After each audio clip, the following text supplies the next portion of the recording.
ମୋ ନାଁ ତ୍ରିଲୋଚନ ରାଉଳ, घर सारला मंदिर कनकपुर जगतसिंहपुर। मु जने सारला मंदिर सेवायत।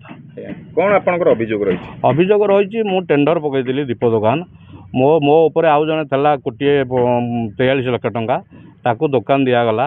मंदिर टर्म कंडीशन थला जे दुकान जार अधिका हम सी दुकान नब जार अधिका है दुकान दिगला से मैंने 50% पैसा डिपोजिट कले आउ 50% पैसा मासक भितर दबा कथा।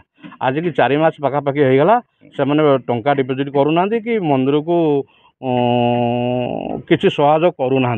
आमे कहवा चाहूँ जे आमे हूँ सेकेंड दुकानी आमको दुकान दि जाऊ।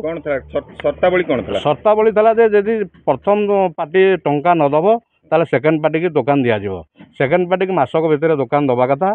आमर भी 4 लाख टंका डिपोजिट होगी आज पर्यंत सारला मंदिर अच्छी आमर अमानत टंका आमको फेरस्त करा जाऊ नाही।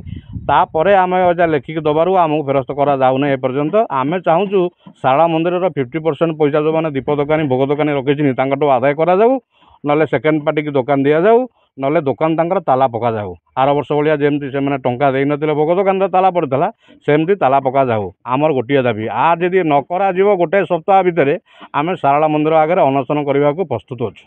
जिलापाल को जनला जिलापाल कहते सब कलेक्टर कहते जिलापाल को एडीएम कहते कलेक्टर कहते एडीएम को एमती आमको देखा।